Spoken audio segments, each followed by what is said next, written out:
लकड़ी पहोई है ना गुजरवा पिया गया सवाला इदन राजा गया सवाला इदन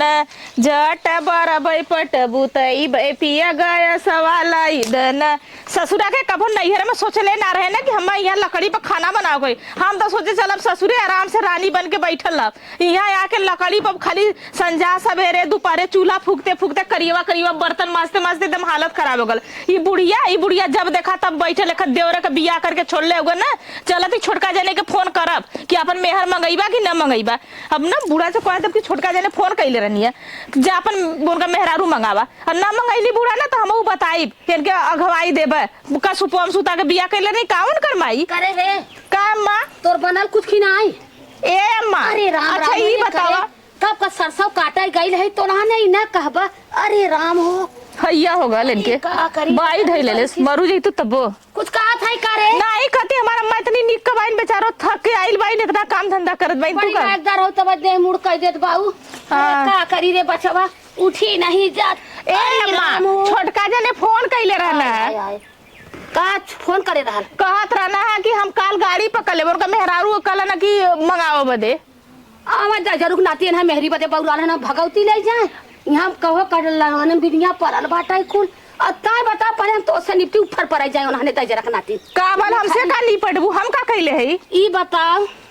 तो के डंडा से पढ़ाई कि हाथे से पढ़ाई कि चूल्ही चौका बेलना से पढ़ाई ई बतावा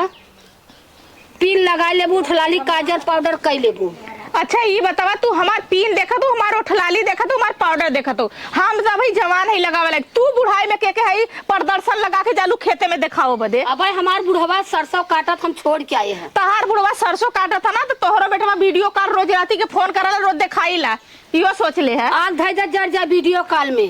करबू ना तो हुरे के कहाँ से आई हमारा करेजा है कि हम जाए के रात हम बुढ़वा बुढ़िया खेते में मर और तू दू मुर्गी के खाना बनावे में सारा दिन गवाई दे का घरवा कम काम रहला बनाई ला खियाई ला माजी ला धोई ला कचारी ला गोरू ह चौआ ह गोबर ह पानी ना करी ला का इकुल का गांव का लोग आवन करे। अब तो चाहे पानी टाइम हो गया बुढ़वा हम लेके जाब चाय हाँ कब बनल हो कि हम दले के जाई बुढ़वा के चाय लेके जातो तो बुढ़वा के ना हवा गुजिया बनौले ले जाके दे दा वो खा चापा अब बुढ़ाई में चा पिए ना उनका लिबरवा हिल जाई और जब चकबलवा ना चकबलवा ढीला हो जाई और रात भर दिन भर खेते में डब्बा लेके दौड़ी है। बड़ी जबान चलत कचर कचर कुछ नहीं हमारी जबान ना चला था माँ के कहता हमारी जबान चला हम मतलब कुछ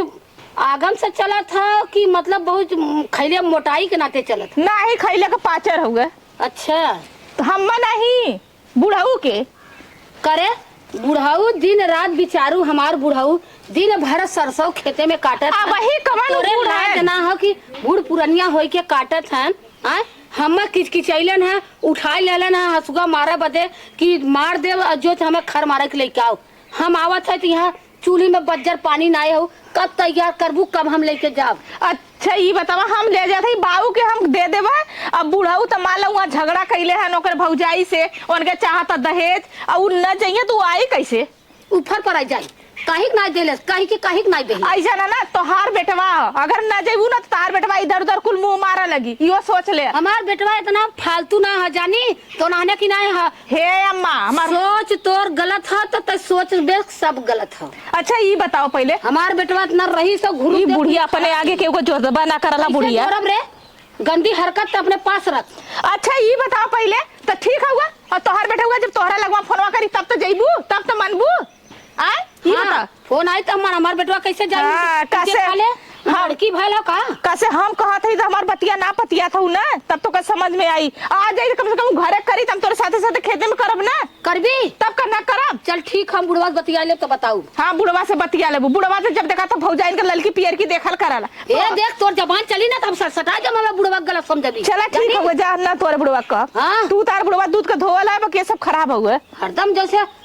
हरामी खैले का गैस भरा दे तू कहने का बोला लू तू गैस भरा दे लकड़ी सकड़ी में खाना ना बनाई धुआं लगा था नहीं हरे हो जाबू चूल्ही पे करबो का तू बनौले रहलू का लकड़ी पे के जिंदगी भर धुआं ना लगा देवरानी जेठानी से बनवावत रहलू अपना लेके जब देखा तब नैहरे पहुंचत रहलू आई लो ढेर बतिया नैहरे ना जा मेरा काम लगी था नैहरे ना जा। हां तो नैहरे जेबू तो हम और बस कहीं ना आऊगा बनावा का कर तू खनवन करत हो और कुछ करत हो। चल ठीक है बनाई जा हां बनावा जा बना के पहुंचा दे नहीं याद करत है माई तू न गया मांगा था एक तो थका अरे राम हो। हाँ हैया हो गल करत करत टूट गल मरू जैतू तब ना मरबू ना खटिया छोड़बू तोरा लाजो ना लगत होगा ई कुकुरिया के ई पता नहीं भगवान का जस्ता दुश्मन है बुढ़िया तरह केहू का बूढ़ा न मिले कहला काम के ना काज के दुश्मन अनाज के एकदम खिसियाए गेली ना एक डंडवा मारी दे सुधरी जैती। अब ना चले छोटका जाने के फोन करब कि अपने माई के लगे फोन करा अपने माई के तब तार माई तार मेरा उल्ली आई है और नहीं ना तो तू बम्बई जिंदगी भर कमाईबा तार मेहरा माई अब तोरे मेहरा को नहीं रम सड़ा दी।